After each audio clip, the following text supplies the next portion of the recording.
up, everybody, and welcome into an episode of Flippin' Bats presented by Perry Ellis Fragrances. Tonight was remarkable. Today was incredible. From the second we woke up and got around these fans to the finish of this game, it was an electric game, and we're going to tell you all about it. Let's get to it. This improbable run, this joyride continues for the first time in 24 years. The San Diego Padres, the Phillies, are headed to the National League Championship Series. All right, Alex and I are down on the field where just seconds ago the game wrapped up. We had the coolest walk out onto the field. Fireworks going off in front of us, behind us. It felt like we were superstars, kind of. That kind of felt legendary. That was a legendary moment where I was like, remember this moment, feel this moment, be present. This is so cool. Like, that was, this whole time being in Philly has been a baseball fan experience that I don't think I've experienced till today.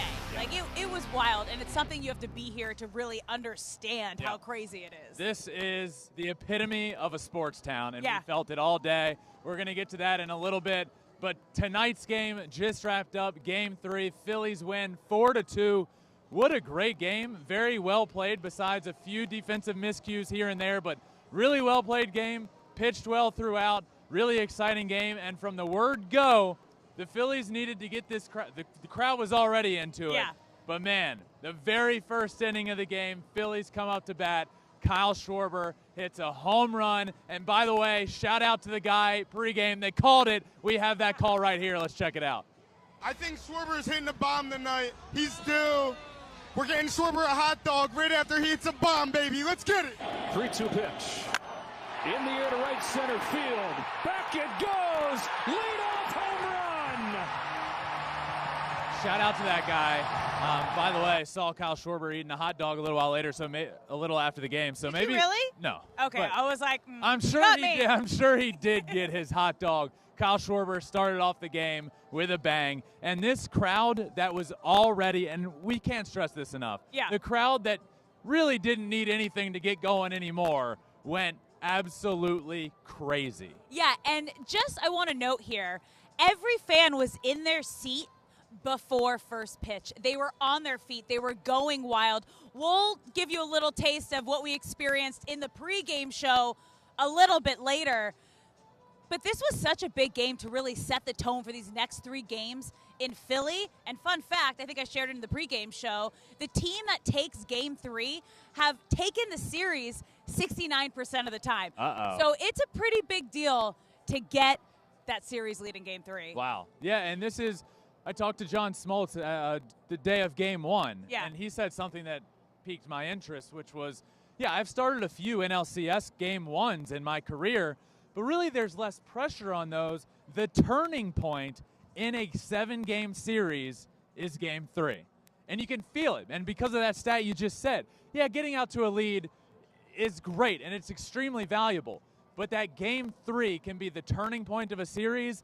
And obviously we don't know who's going to go on to win this series. But it just feels like tonight was a huge swing game one way or the other. Phillies come out quick, score some runs, obviously end up winning this game 4-2. The other big thing with this fan base, I know we've hit on it a lot, but you can see how much the Phillies are feeding off of the fans, making little plays, freaking out, showing their excitement. We heard Brandon Marsh tell us that they're feeding off the fact that they are in on every pitch, every at-bat, and it kind of showed up here tonight as well. The players can feel it.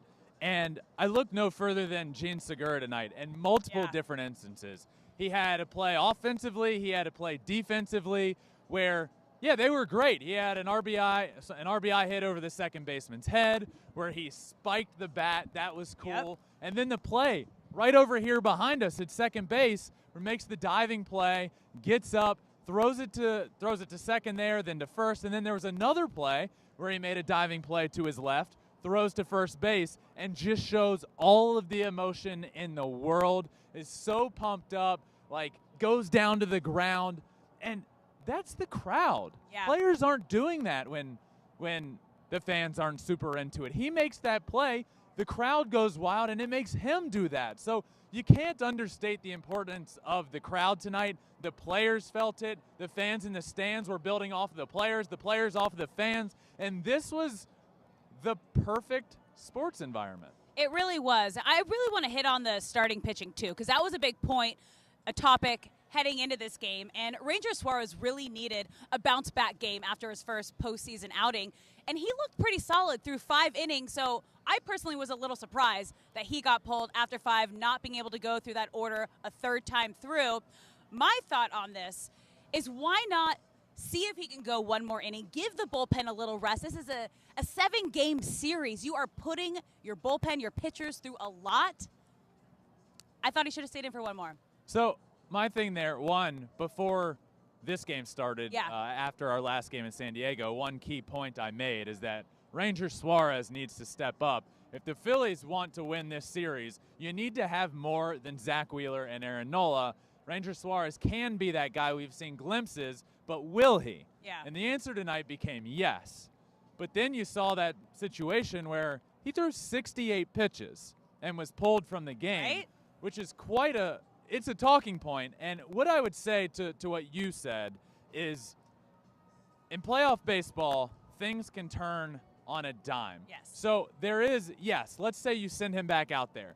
Let's say, worst case scenario, give up a home run, give up a double, and then you bring somebody else in. You give up that double, you're bringing in a pitcher that doesn't have a clean inning going on, which is out of their comfort zone a little bit. You'd rather give them a clean inning. So, yes, it's easy in hindsight to say 68 pitches, he was throwing great, keep him out there. The contrary would be Joe Musgrove, who was throwing well. You send him back out there for a third time through the lineup. Next thing you know, you blink, and there's multiple runs on the board, and your team can't come back from it, and you lose. So I understand the decision. Obviously, looking back, we can both say, like, oh, you did make the right call. Yeah. But in that moment, I understand you don't want him to go a third time through the lineup. You have a bullpen that's coming off of an off day. You have all your guys ready to go. And things in the playoffs can change so quickly. How many times have we said, feels like rallies are happening when you get one guy on base? So if you can avoid that, and it didn't end up happening. They brought in Eflin, and multiple guys got on base, and he ended up getting out of it with a crazy double play, bang, bang play at first base. But I get the decision. I understand it. I understood it in the moment, and it ended up working out for the best. I mean, this game was heated down to the last out. We saw Profar get kicked out of the game in the 9th inning, kicking his helmet, frustrated. You could feel the passion from these players. What was your takeaway? I go back to the crowd. Yeah.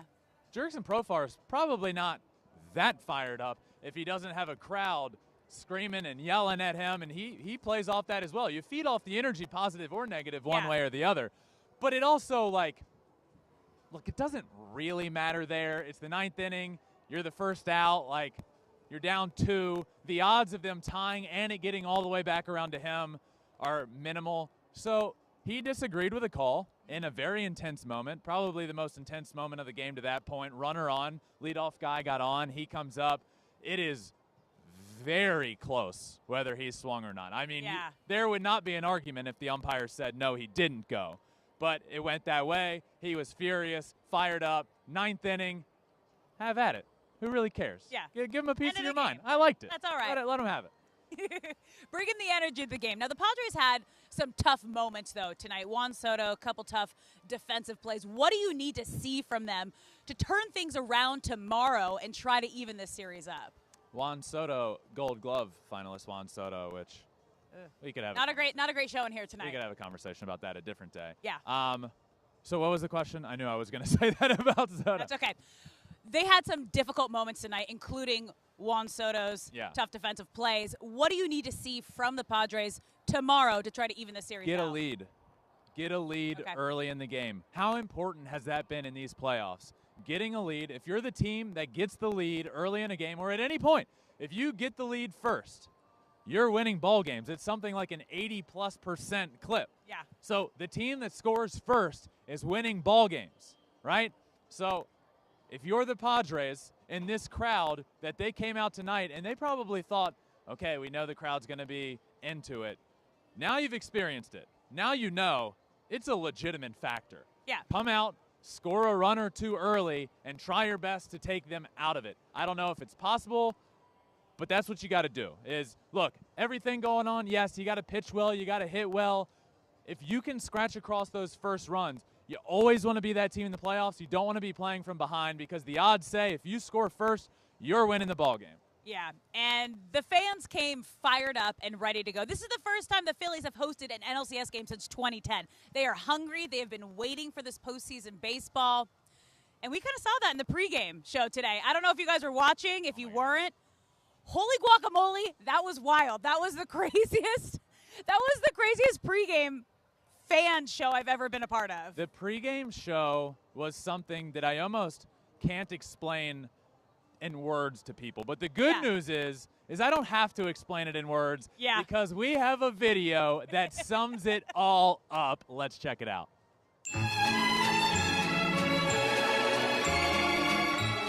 Listen, we're talking about the fighting. If they don't do okay, I'm not going to be okay. Hey, Machado, I know you're listening, all right? I know you're wearing thong, all right? Listen, we're talking about the fight. The red, white, and blue reign tonight. San Diego Padres, brown and yellow, questionable colors. Only good thing to come out of San Diego's Ron Burgundy, and even that movie's a little I'm getting a tattoo. I'm getting the World Series trophy on my thigh, guaranteed. It's the water. You drink the water and it makes you a different person. Of course I'm fired up. The Phillies are in the NLCS. Of course I'm fired up. What's the reason not to be fired up? This is the best fan base you could ever be in. Justin Verlander's got a good-looking brother, too. Got a good-looking brother. I don't even know. That is just perfect. Every single day throughout the NLCS and World Series, Alex and I are going to be part of a pregame show as well. And if that's not a reason enough to check it out every single game, we will be doing the same thing tomorrow and the next day most likely. So check that out. That was over at Xfinity Live in Philadelphia, which is right next to the stadium. It's a massive, massive complex, really, with multiple bars and food places throughout. And it's right in the middle of the Sixers and Flyers Stadium, right next to the Eagles Stadium, and right next to the Phillies. It's right in the middle of all of that. It's right in the middle of the action, and there are plenty of drinks flowing, which I think we got a few of those guys a part of it. Yeah, that was wild. It's the biggest sports bar with 20 individual sports bars within that giant sports bar, and there was smoke going, there was light shows. It felt a little bit like a college frat party, crazy. There was a lot of college kids there going wild. Speaking of going wild, we also decided to hop on the mechanical bull. How'd you do, huh? Look. How'd you do? Okay. We're going to show you the video. We know. The video is playing right now. There was a mechanical bull in the Xfinity Live. Naturally, we had to go check it out. So I went and rode first. What Alex and I did was we created a little friendly competition against each other. And so I went over first. And I didn't watch. She didn't watch. No. And then we switched, and I didn't watch. So we didn't know how each other did until afterwards when we watched the video, watched the tape back. You're watching the video now. If you're watching this and not just listening, you can see it. And 22 seconds for you. 22 seconds for myself, and then here you go. And I borrowed your jacket. Thank you you're for welcome. that, by the way. So maybe it's the lucky jacket because you weren't wearing it when you were riding the bull. So what I was told when I bought this jacket is it adds 5 extra seconds to all bull riding expeditions, and I lost by 4 seconds. So what happened is you had my jacket, so I would have been at 27 seconds, and as we see here, you fell off at 26, beating my 22, but it was all part of the jacket. And little did we know, because this happened pretty early on while we were over there. Little did we know this would be the tamest thing that we saw while we were over there. It does not compare to what we saw a little later. So make sure you check in on our pregame shows while we are here in Philadelphia. I promise you they will be wild. You know what, this whole day has been the experience of these are one of the days you don't forget. The pregame show with this game, walking out on the field, doing the show. These are the days you don't forget. This was pretty magical. Every day that we've been able to do this, bring this experience to you, the fans at home, really just try to be a liaison and bring you along for the ride. Tomorrow we're doing it again at 6:30 p.m., but Eastern, But there was another game that went on yesterday that we didn't fully get to talk about. I have to ask you before we get to that game. Okay, because it's something that I've forgotten about to this point. Okay. But I need you to talk about your encounter with the Philly Fanatic, who is considered maybe the best, most popular mascot in sports. Alex had quite the encounter with the Philly Fanatic before the game today. I was saying hi to Big Poppy, and then Philly Fanatic comes right behind him. I was excited to meet him. Apparently, he was super excited to meet me too.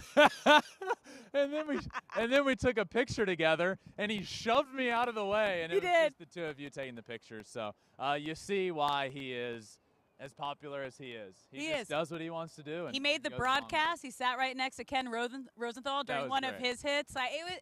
It's been a time. The energy top to bottom in Philly is unmatched. Yeah. Unmatched in postseason baseball from what I've experienced so far. I agree. So Game 3 was unbelievable. Phillies take a 2-1 lead. Let's switch over, check out the bracket, talk about the American League side of things, where the Houston Astros are facing the New York Yankees, the matchup that we all envisioned months and months ago. Yeah. And now it's here. It is happening, and I have been saying all year long, the Houston Astros are still the team to beat in the American League. And when the Yankees were on their high and when they were on their low and then got back on their high, I believe they were the team to beat.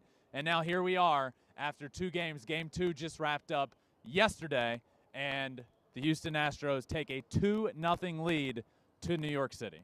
They look well-rested and sharp, the Astros do, and the Yankees look worn out and tired and are making excuses, like really lame excuses as to why they are winning. They're losing ball games, something about the roof, something about not good luck. It's like just show up, play the game, put runs across the plate. Look, you're the New York Yankees. Yeah. Right? You're the New York Yankees, and in case everybody in the world hasn't heard, they have 27 rings. It is quite the winning history they have there. Now, fast forward to 2022, and here we are. They're down 1-0 in a series. They're playing Game 2. They end up losing to go down 2-0, and we're starting to make excuses about the roof being opened and wind blowing and exit velocity on one home run being less than on a ball that was caught in right field. It's like, what are we doing? So for me, I said it a couple weeks ago, Aaron Boone needs to prove something. Yeah. If they're the New York Yankees. He hasn't won with them. He needs to win, and for them to go down 2-0, and for Aaron Boone, the manager, I almost understand a player, the starting pitcher, coming out of the game after the game ends and saying, yeah, you know what, I just got beat, a little bit unlucky. His exit velocity was far less than Aaron Judge's ball to right field. But to that I say, welcome to baseball. Yep. I mean, that happens, and you still have to hit a ball well enough to get out, and you're both playing on the same field. So for him to make that comment, though, I understand he's frustrated as a pitcher. For Aaron Boone to come out and say, yeah, we're getting unlucky and the roof was open, I didn't like that. No, you should be the manager saying, we're not hitting. We have 30 strikeouts in 2 games. We need to hit better, and we are not going to beat the Houston Astros if we can't stop striking out. It has nothing to do with the roof or where the wind is blowing. It has to do that your team isn't hitting the Houston Astros pitchers. And as the manager of the New York Yankees, he should have come out and said that. So what do they need to do? Hit. 3 keys, what they need to do to win Game 3. One would be Garrett Cole needs to be Garrett Cole, right? You weren't able to line up your rotation how you wanted to because of the way the ALDS played out. Game 5, and then it got delayed. So you're not able to line up your rotation, right? So you don't get Garrett Cole for a Game 1 or 2. What's worst case scenario when that happens? You go down 2-0 to the Houston Astros.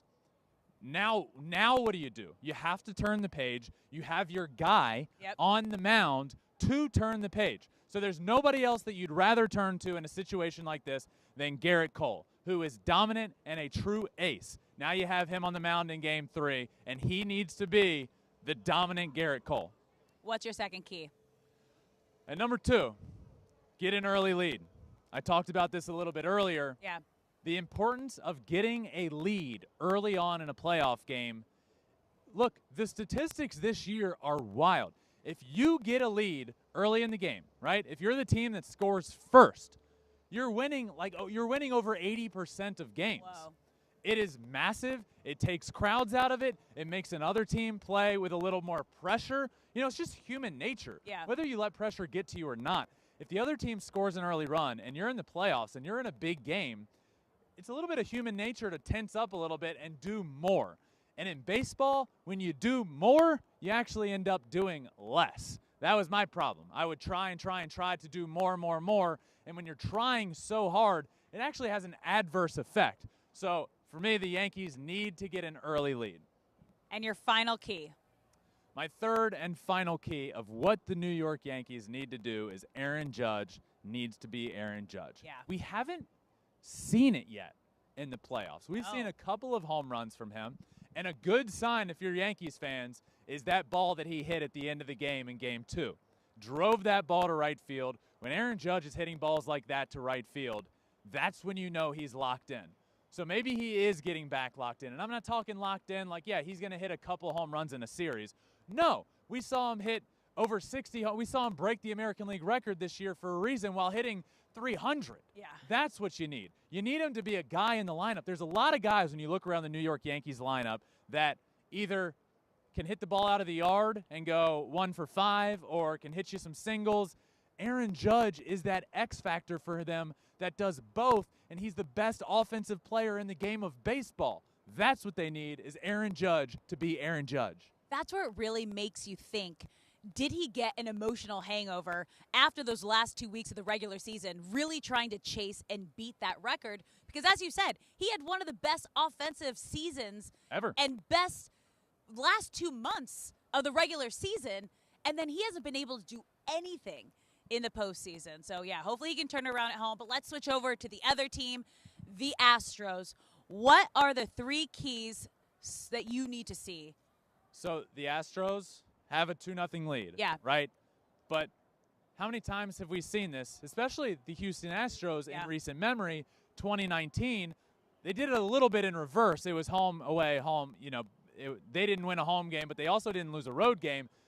This is important here. Yes, they won both home games, but now you're going on the road for 3 games where, let's say you let your guard down. Yankee Stadium. Next thing you know, you're in the middle of Yankee Stadium. Yeah. You're getting your doors blown off. You lose all 3 games, and then you go back home with your backs against the wall. So they can't let that happen. My first key is the guy that starts it all off for the Houston Astros and the guy that will be starting off the game, Game 3 in New York Stadium. The first pitch will be to him, Jose Altuve, who hit 300 on the season and has been one of the best players in the game of baseball since he came into the league. He doesn't have a hit in the playoffs. That's crazy. So, yes, it's flown to this point. They end up sweeping the Seattle Mariners. They've won 2 in a row against the Yankees to start the season. This is their biggest test yet in the playoffs, is on the road in Yankee Stadium. And you can't go in there and win this series in New York. If the Houston Astros want to win the series in New York and not get it back home, Jose Altuve is going to have to bust out of his slump and start getting some hits, and I believe he will. Altuve is a gamer, and I think he gets out of this. That's just kind of the rule of thumb for the postseason. Your great players have to be your best players on the field to help take you to that next level. All right, what is your second key for the Astros? My second key is simple. The pitchers need to keep doing what they're doing. Okay. Look, they're up 2-0. And I don't think you can say it's because the bats have been on fire. I mean, you look at the last game, Alex Bregman hits that 3-run home run, and that's pretty much the ball game. Yeah. It is the ball game. Their pitching has been dominant, right?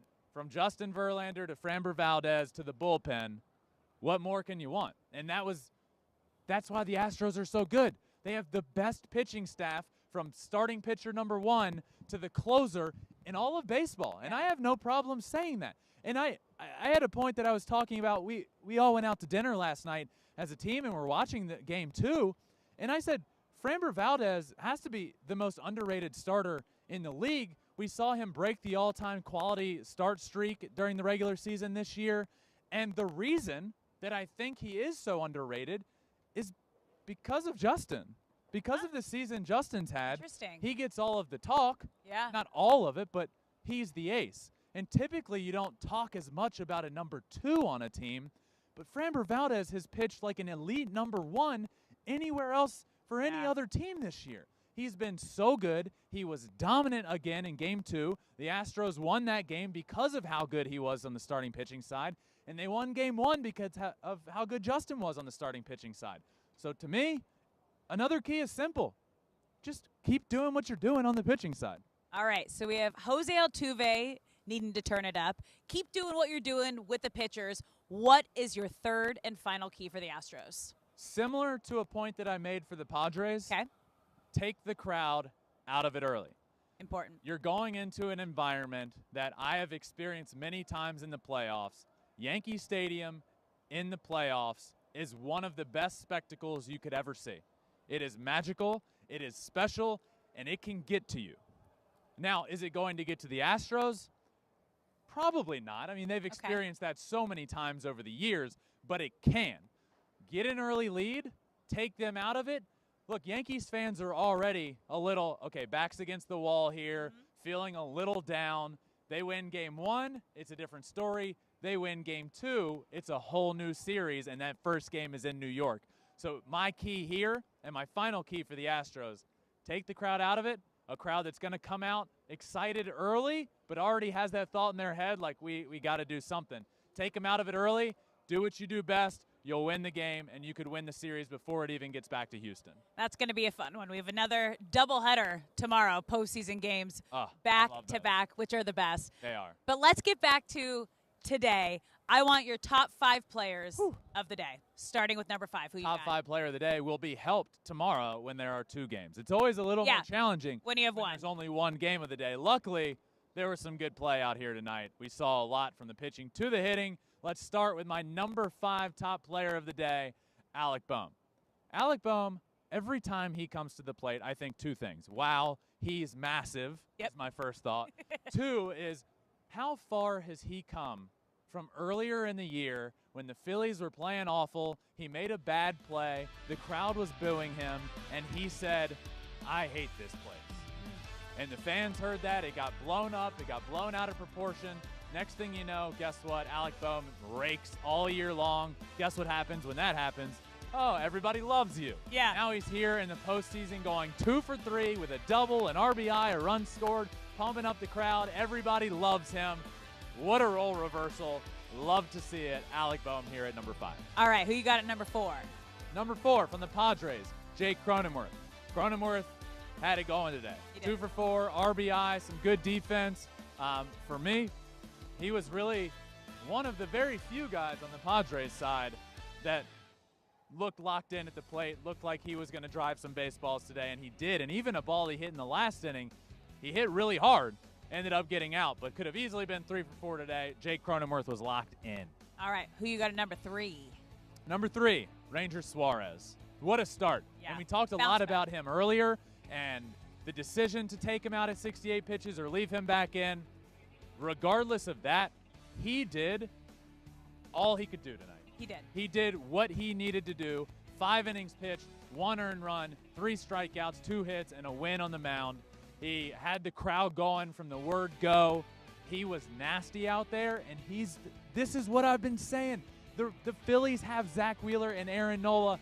This team is totally different if Ranger Suárez is the Ranger Suárez that we saw tonight. They are extremely dangerous. Now they have a 2-1 lead. He got the win on the mound. He's here at number 3. Yeah, that was the bounce back he needed. Stepped up to the plate in the moment. Who you got at number 2? Number 2, Bryson Stott. Okay. Bryson Stott, 2 for 3 tonight. Double, run scored, 2 doubles, I believe. He was unbelievable. One thing when Bryson Stott is at the plate that I can't stop thinking, 1 year ago today, Bryson Stott was playing in the Arizona Fall League as a minor league baseball player. Whoa. And now here he is on the biggest stage, getting the biggest honor of his life, which is being number 2 on my top 5 players of the day. Bryson Stott was great. He's a stud. Yes, he had those 2 hits at the plate, but another reason he's here is because of how good he was defensively. All the talk around this Phillies team coming into the year was, okay, yeah, they're going to rake, but can they pitch? And they will not be good defensively. Tonight, yes, a few blunders defensively, but Bryson Stott has been a bright spot for them, and we saw it again tonight defensively at shortstop. He was nasty, made some great plays, had some great at-bats. Bryson Stott is the shortstop of the future for the Philadelphia Phillies. This is just the beginning of what we're seeing from him. All right. The number one honor, your top 5 players of the day. Who you got at number 1? The number 1 honor, and it started in the first inning. Yeah. Kyle Schwarber. Gotta be. Kyle Schwarber, that huge home run to right field, got the crowd. It was shaking. It was wild. The stadium was shaking. Wild. There have not been a ton of moments in my life where I have experienced a shaking stadium. 2 of those that I can remember off the top of my head. 1, the 2017 World Series in Houston, roof closed. 2, last year in Atlanta, Adam Duvall hit a grand slam in a game that they could, in a clinching game, hit a grand slam. We were in the stands there, and the place literally felt like it was going to crumble to the ground. I haven't experienced it much. Tonight was one of those moments. Schwarber hits that home run. The crowd was already ready to explode when we were over there at Xfinity Live, and it doesn't take long for them to get to explode over here. Kyle Schwarber, great game, ends up tacking on another hit, a home run. Kyle Schwarber looking like he is locking in. And when Kyle Schwarber is locked in, this lineup is dangerous. They are dangerous. Now, the Phillies got a big win for the fans tonight, but they also got a big win for you in our fantasy draft. The Flippin' Bats 2022 you playoff draft have is been looking crushing it. glorious. The Let's last take a look few at that. days. The leader is me, Yep. 14. And Wow. Taylor in second at 12. Alex I didn't is- see this coming. this I is didn't see it tough coming. news. I know. This is We gonna didn't. be tough news. This is really tough. Alex Officially is out. officially Yeah. eliminated from contention for winning. So you know what I have to say about that? You may have won a bull riding competition earlier, but you're not winning this one. Can't win 14 'em all. points for me. Thank you to the It's okay. Phillies. Another great night here at the ballpark. We should do it again. Let's do it again tomorrow, 6:30 p.m. Eastern for the pregame. Another post-game Wild. show. We're going to try and get as many fans involved in literally everything we do from here until the end of the World Series, because honestly, that's what it's all about. It's all about you guys listening and feeling like you're a part of it, and it's all about the fans, right? That's why we're here, because of how special they make everything. And to experience that earlier was awesome. To be able to bring it to you all was awesome for us. It was a special experience for us. And that, at the end of the day, is our goal here, is to make you all feel like you're along this journey with us, and this is a special journey. I feel so lucky to be experiencing this, to be here, and to share it with all of you guys watching at home. So yeah, let's do it again. Let's make it even better Let's do it tomorrow. again. I feel lucky as well. Thank you to everybody that makes this possible, and thank you to everybody for listening as well. This has been another episode of Flippin' Bats presented by Perry Ellis Fragrances. What a night here at Game 3 in Philadelphia. Thank you all for listening. Make sure you subscribe anywhere you get your podcasts, Apple, Spotify. Follow along on all social media, Twitter, Instagram, Facebook, TikTok, and you can follow along on YouTube and watch every single episode at Flippin' Bats Pod for all of them. Tonight has been a blast. We're wrapping up here on the field. The game just wrapped up behind us. Let's do it all again tomorrow. We will see you all pregame tomorrow for another episode of Flippin' Bats.